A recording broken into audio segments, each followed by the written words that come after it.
Olá, sou o professor Francisco José, professor de Biologia, e através desta aula aqui do quadro Biologia no Enem, nós vamos estar resolvendo questões relativas a uma aula que a gente já teve aqui sobre bioacumulação e biomagnificação, eutrofização e biorremediação. Então, você que estava achando aí que o Enem não ia sair, já está com as novas datas aí marcadas para 17 de janeiro e 24 de janeiro de 2021. Vai acontecer, vai ter prova e até lá você precisa estar preparado. Vamos resolver aqui essas questões referente a esses conteúdos que são bastante cobrados no Enem e também em vestibulares. Vamos lá, sem mais delongas. Primeira questão aqui, deixa eu descer aqui para baixo para ficar melhor de ler aqui. Olha só, primeira questão. As atividades industriais tipicamente resultam na deposição de elevados níveis de chumbo, cádmio e mercúrio e zinco em rios e lagos. Você pode ver aí que são metais pesados, né? Vindo a atingir os organismos aquáticos. Assim, estudos ligados à qualidade dos ambientes aquáticos devem levar em conta não apenas a qualidade da água, mas igualmente a vegetação, os organismos aquáticos, os sedimentos suspensos e de fundo naquele ambiente aquático, né? Então, é preciso que se leve em consideração não só a qualidade da água, mas a vida dos seres vivos que ali estão naquele ecossistema.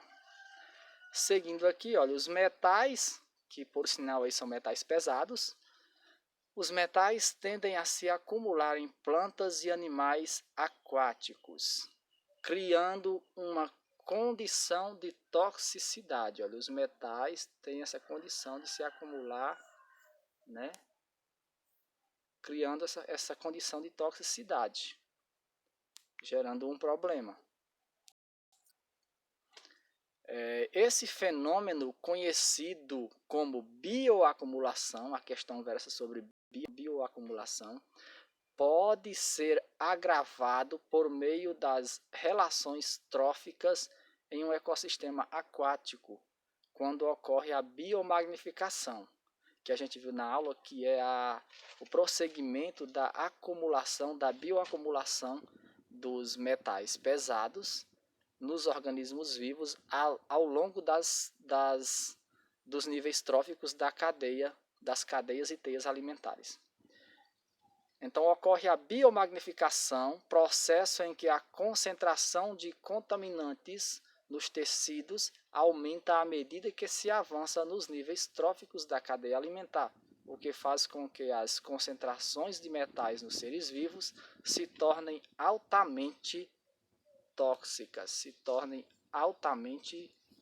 tóxicas, porque vai bioacumulando e aí quanto mais se sobe no nível da cadeia ou teia alimentar, quanto mais distante dos produtores, maior é a concentração de qualquer contaminante, no caso aí esses metais pesados. Na cadeia alimentar aquática de um ecossistema contaminado por metais pesados, nós temos aqui o comando da questão, ó, o início do comando da questão, que fala aqui na cadeia alimentar aquática de um ecossistema contaminado por metais pesados, vírgula, aí tem as alternativas. Letra A, os organismos que ocupam mais de um nível trófico são altamente suscetíveis aos fenômenos da bioacumulação e biomagnificação. O que é que vocês acham? Aqui a gente já praticamente tem uma resposta boa. Eu sei que a gente não vai marcar ela sem ler as demais, mas provavelmente aqui seja, né, a resposta correta. Vamos ver as demais. Letra B. Espera-se encontrar maior concentração espera-se encontrar maior concentração dessas substâncias em consumidores primários. Está errado. A gente vai encontrar maior concentração quanto mais distante estiver o consumidor em relação aos produtores. Letra C. Tanto a energia disponível como a concentração dos metais pesados aumentam ao longo da cadeia. Já está errado. Ó. A energia disponível ao longo das cadeias, dos níveis tróficos, a energia disponível, ela vai diminuindo a cada nível trófico que vai subindo ali na teia ou cadeia alimentar. Já a bioacumulação vai aumentando. Aqui diz que vai aumentando, os dois vão aumentando. Não, só vai aumentando a bioacumulação. Os níveis, a quantidade de energia vai diminuindo, pois o fluxo de energia nos ecossistemas se assemelha ao fluxo de matéria na bioacumulação. Tudo errado, não está certo a letra C. Letra D. A bioacumulação tende a ser maior quando consumidores primários são os primeiros organismos a bioacumular os metais pesados. Também está errado.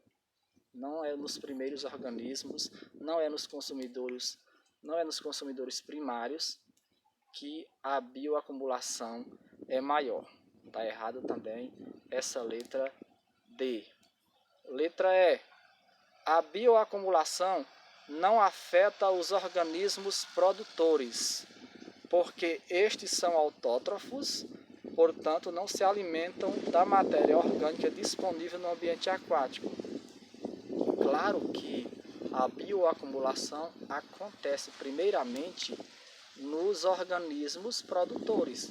A bioacumulação vai acontecer primeiramente nos organismos produtores, que vem os consumidores primários e vai iniciar o processo de biomagnificação pela cadeia ou pela teia alimentar. Entendido aí? Então, sendo assim, a nossa resposta certa mesmo é a letra A. A letra A é a nossa resposta correta, porque diz que os organismos que ocupam mais de um nível trófico são altamente suscetíveis aos fenômenos da bioacumulação e da biomagnificação. A resposta correta é realmente a letra C. Perdão, a letra A. A letra A é a nossa resposta correta.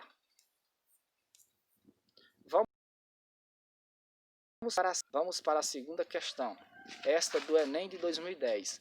A figura representa uma cadeia alimentar em uma lagoa.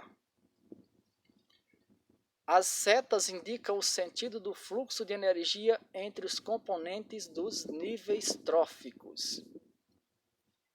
Sabendo-se que o mercúrio se acumula nos tecidos vivos, que componente dessa cadeia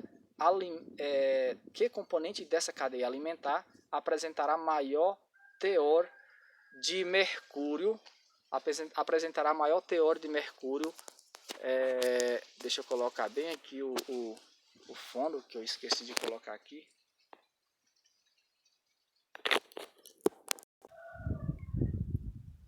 Sabendo que o mercúrio se acumula nos tecidos vivos, que componente dessa cadeia alimentar apresentará maior teor de mercúrio no organismo, se nessa lagoa ocorrer um derramamento desse metal, desse mercúrio?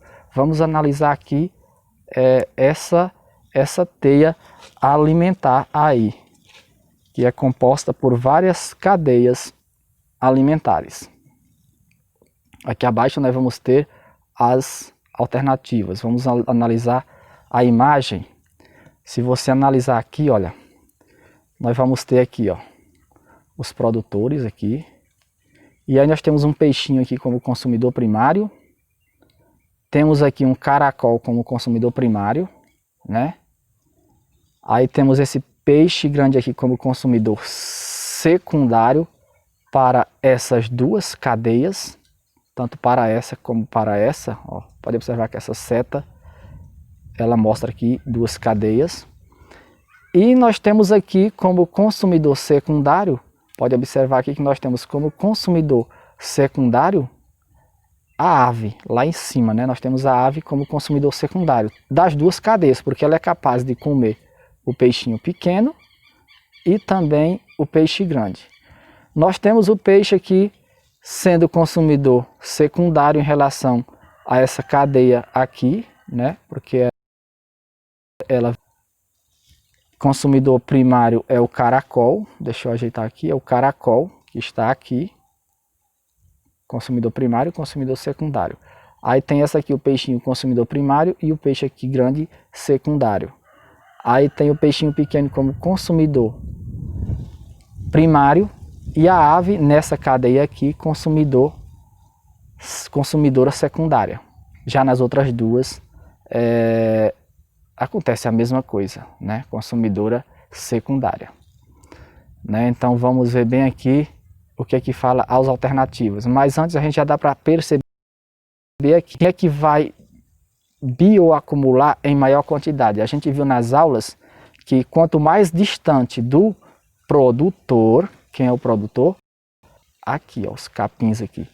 Quanto mais distante o consumidor estiver dos produtores, ele terá uma contaminação maior, uma bioacumulação maior do metal pesado, da substância contaminante. Então a gente pode ver aqui que a ave é o consumidor aqui que vai ter aí proporcionalmente a maior quantidade de contaminantes, desse mercúrio no caso aí. Vamos para as questões. Aí ele diz aqui, os peixes, na letra A, os pequenos peixes, são os que vão ter os maiores contaminantes? Vamos ver bem aqui, tem a primeira pergunta bem aqui, ó. Vamos voltar a pergunta para vocês entenderem. Sabendo que o mercúrio se acumula nos tecidos vivos, que componente dessa cadeia alimentar apresentará maior teor de mercúrio no organismo? Então, que componente dessa cadeia? Vai ser a ave, logicamente. Vai ser a ave. Aqui está dizendo que os pequenos peixes, pois acumulam maior quantidade de mercúrio, já que se alimentam das plantas contaminadas. Está errado. Letra B. Os caramujos, pois se alimentam das raízes das plantas. Não, não são os caracóis lá que a gente viu lá, os caramujos lá. Não são também, está errado a letra B. Os grandes peixes, pois se alimentam, pois acumulam o mercúrio presente nas plantas e nos peixes pequenos. Ele até acumula os contaminantes, o mercúrio das plantas e do peixe pequeno, mas, e também do caracol, né? Mas não é ele o que mais bioacumula. As aves, pois são os produtores do topo dessa cadeia e acumulam mercúrio incorporado pelos componentes dos demais elos, ou seja, dos demais níveis tróficos. Sim, com certeza a resposta certa aqui é a letra D de dado, com certeza é a resposta correta. A letra E diz que as plantas aquáticas, são as plantas aquáticas quem acumulam em maior quantidade. Não, não são as plantas aquáticas, elas são quem primeiro acumula, e aí a coisa vai biomagnificando e aumentando ao longo dos níveis tróficos. Vamos para a questão 3. O despejo de dejetos de esgotos domésticos e industriais vem causando sérios problemas aos rios brasileiros. Aqui já se trata do processo da eutrofização pelo despejo de nutrientes orgânicos nos ambientes marinhos. Onde a gente viu na aula que os produtores, os seres autrótrofos vão se achar ali em um ambiente rico em matéria orgânica e se reproduzir exageradamente, contribuindo para o consumo em grande quantidade de oxigênio. Esses poluentes são ricos em substâncias que contribuem para a eutrofização de ecossistemas, que é um enriquecimento da água por nutrientes, o que provoca um grande crescimento bacteriano e, por fim, pode promover escassez de oxigênio. Né? E a gente viu na aula que, a princípio, vai haver uma grande multiplicação de seres produtores, no caso algas, que no futuro a gente sabe que morrerão, e elas morrendo elas vão passar pelo processo de decomposição, e se tem muita matéria em decomposição, vai haver muitas bactérias se reproduzindo e consumindo aquela matéria morta das algas, né?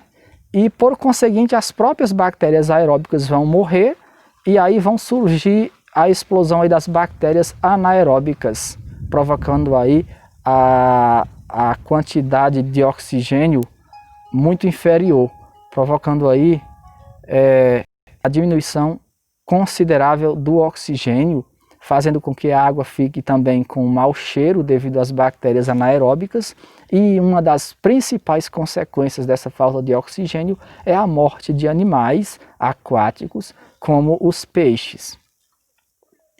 Vamos ler aqui a questão. Uma maneira de evitar a diminuição da concentração de oxigênio no ambiente é... Então nós queremos achar uma maneira aqui nessas alternativas que represente uma alternativa para diminuir a deposição de nutrientes, para diminuir a concentração, a diminuição do oxigênio. Vamos achar aqui uma alternativa que seja favorável à diminuição da eutrofização. Letra A. Aquecer as águas dos rios para aumentar a velocidade de decomposição dos dejetos. A gente nem falou isso na aula e não tem nada a ver em aquecer a água, vai acabar de matar com os organismos que tem lá, muitos organismos morreriam. Letra B. Retirar do esgoto os materiais ricos em nutrientes para diminuir sua concentração nos rios. Sim, porque se eu tirar do esgoto, se eu não jogar no esgoto materiais orgânicos, não vai haver deposição de materiais orgânicos. Se eu não deixar chegar no esgoto aqueles fertilizantes que jogam nas lavouras, nas plantas, para deixar a planta rica em material orgânico ali nas suas raízes, se esse material não chega nos rios, não vai haver a explosão da multiplicação de algas e bactérias, provocando a desoxigenação dos rios, do ambiente marinho, enfim. Então, letra B aqui já é a nossa resposta. Mas vamos ler as demais. Adicionar bactérias anaeróbicas? Não, se adicionar bactérias anaeróbicas vai apodrecer a água, né? Elas nem vão conseguir se desenvolver no início porque ainda existe oxigênio, elas são anaeróbicas. Letra D. Substituir produtos não degradáveis por biodegradáveis para que as bactérias possam utilizar os nutrientes? Também não é essa a alternativa correta. Letra E. Aumentar a solubilidade dos dejetos no esgoto para que os nutrientes fiquem mais acessíveis às bactérias. Não, assim a gente está favorecendo a multiplicação também das bactérias e por conseguinte vai essas bactérias também gastar o oxigênio da água. Vamos para a quarta questão. Então a resposta certa ali, ó, ficou a letra, só para relembrar aqui, a resposta certa aqui ficou a letra B, que diz que é retirar do esgoto os materiais ricos em nutrientes orgânicos. Aí não fala, mas são nutrientes orgânicos, para diminuir a sua concentração nos rios. Letra B, a resposta dessa questão 3 que a gente resolveu. E aí vamos para a quarta questão, que também vai falar sobre o processo da eutrofização. Um agricultor, buscando o aumento da produtividade de sua lavoura, também é do Enem 2010, viu? Utilizou o adubo NPK, que é composto por nitrogênio, fósforo e potássio, com alto teor de sais minerais. A irrigação dessa lavoura é feita por canais que são desviados de um rio próximo dela. Ou seja, a lavoura é feita por canais que são desviados de um rio próximo dela. Após algum tempo, notou-se uma grande mortandade de peixes no rio que abastece os canais, devido à contaminação das águas pelo excesso de adubo usado pelo agricultor. O que aconteceu aí? O agricultor como tinha sua lavoura banhada por canalizações realizadas através do rio, houve um derramamento aí de fertilizante, desse fertilizante NPK aí, né, que é rico em nitrogênio, fósforo e potássio.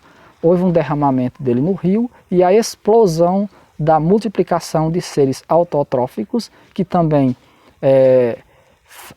respiram oxigênio, fabricam oxigênio através da fotossíntese, mas também usam o oxigênio para respirar. E com a morte desses seres autotróficos, muitas bactérias aeróbicas começam a degradar a matéria, começam a se multiplicar, aumentar o número de bactérias, que depois esses dois seres acabam morrendo. E aí surgem aquele aglomerado de bactérias anaeróbicas que não produzem oxigênio, mas que vão trabalhar no processo da decomposição, e aí a água fica, além de podre, pobre em oxigênio, provocando a eutrofização. Aí aqui pergunta: que processo biológico pode ter sido provocado na água do rio pelo uso do adubo NPK? Processo biológico, né? Letra A: lixiviação, processo em que ocorre a lavagem do solo. Não, nós nem falamos nisso na aula. Letra B: acidificação, processo em que os sais, ao se dissolverem na água do rio, formam ácidos. Também não. Eutrofização, na letra C, ocasionada pelo aumento de fósforo e nitrogênio dissolvidos na água, que resulta na proliferação do fitoplâncton. Perfeito, não há nem o que se discutir, que a nossa resposta aqui é realmente a letra C, mas vamos ler as demais. Aquecimento decorrente do aumento de sais dissolvidos na água do rio, que eleva sua temperatura. Também não. Denitrificação seria desnitrificação aí, processo em que o excesso de nitrogênio que chega ao rio é disponibilizado para a atmosfera, prejudicando o desenvolvimento dos peixes. Também não. Nossa resposta correta é realmente a letra C nesta questão. Vamos para a quinta questão, que vai tratar aqui de pesticidas. Aí vamos ver do que trata essa questão. Enem 2012. Pesticidas são contaminantes ambientais altamente tóxicos aos seres vivos. Aqui já vai tratar da biorremediação. E geralmente com grande persistência ambiental. Então, pesticidas são contaminantes ambientais altamente tóxicos aos seres vivos e geralmente com grande persistência, ou seja, fica por muito tempo no ambiente. A busca por novas formas de eliminação dos pesticidas tem aumentado nos últimos anos, uma vez que as técnicas atuais são economicamente dispendiosas e paliativas. A biorremediação de pesticidas utilizando micro-organismos tem se mostrado uma técnica muito promissora, para essa finalidade, por apresentar vantagens econômicas e ambientais.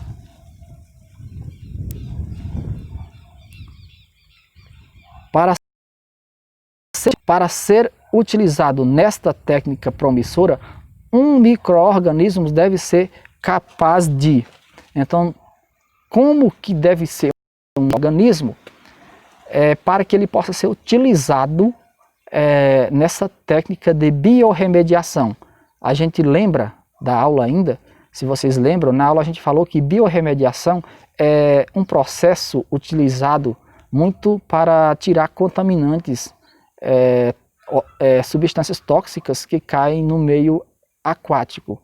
Então, é quando se utiliza seres vivos para retirar ou diminuir ou amenizar a quantidade de substâncias tóxicas depositadas na água.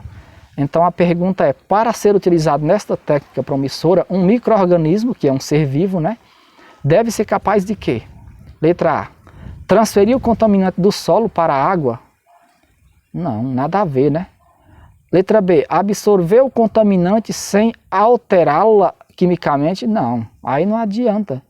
tem que alterar a química do contaminante. Letra C, apresentar alta taxa de mutação ao longo das gerações. E o que isso vai ajudar, né? O fato dele sofrer mutação no organismo, o que vai ajudar na diminuição dos contaminantes na água? Um derramamento de petróleo, por exemplo. Letra D, estimular o sistema imunológico do homem contra o contaminante. Não, o objetivo aqui é tirar a substância tóxica da água, não é tornar o homem imune a substâncias tóxicas. Letra E provavelmente deve ser a nossa resposta. Esse micro-organismo ele deve metabolizar o contaminante, ou seja, ele deve fazer um processo de metabolismo do contaminante, liberando subprodutos menos tóxicos ou atóxicos, ou seja, menos tóxicos ou tóxicos de jeito nenhum. É isso que fala essa letra E, e é realmente a nossa resposta da quinta questão. Sexta questão, Enem 2015, a remoção de petróleo também vai tratar da biorremediação. Enem 2015, a remoção de petróleo derramado em ecossistemas marinhos é complexa, ou seja, é uma situação muito complicada e muitas vezes envolve a adição de mais substâncias ao ambiente. Para facilitar o processo de recuperação dessas áreas, pesquisadores têm estudado a bioquímica de bactérias encontradas em locais sujeitos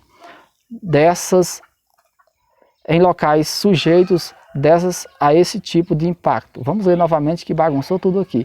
Para facilitar o processo de recuperação dessas áreas, pesquisadores têm estudado a bioquímica de bactérias encontradas em locais sujeitos desse tipo de impacto. Aí ficou um pouquinho bagunçada a questão.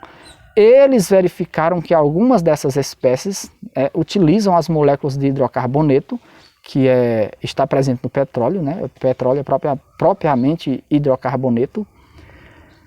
Utilizam as moléculas de hidrocarboneto como fonte energética, ou seja, vão ser organismos que utilizam as moléculas do petróleo como fonte energética, atuando como biorremediadores, removendo o óleo do ambiente. Ou seja, então esse organismo, para ser utilizado, para remover o petróleo, esse micro-organismo ser capaz de pegar esse petróleo, pegar esses hidrocarbonetos e utilizar como fonte de energia, utilizar como fonte energética para poder consumir esse petróleo. E isso funciona, viu? Para serem eficientes no processo de biorremediação citado, as espécies escolhidas devem possuir células flageladas que capturem as partículas de óleo presentes. Isso não é uma exigência da técnica de biorremediação para esse processo de retirada de petróleo da água. Letra B. Altas taxas de mutação para se adaptarem ao ambiente impactado pelo óleo, também nada a ver com mutação. Letra C.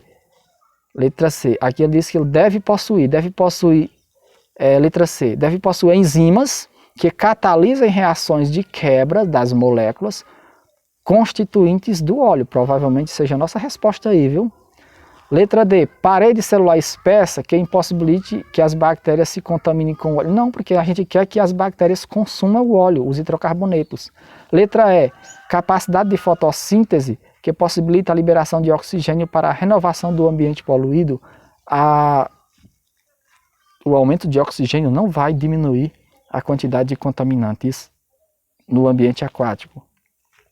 Então a nossa resposta é C, onde fala que esse organismo deve possuir enzimas que catalisem reações de quebra das moléculas constituintes do óleo. Resposta certa, letra C. E aí a gente chega ao final de mais uma aula aqui, esta de resolução de questões, onde a gente resolveu aí algumas questões sobre bioacumulação, biorremediação e eutrofização, né? Então a gente fica por aqui nesse quadro Biologia no Enem e até a próxima aula de Biologia no Enem, se Deus quiser. Até lá!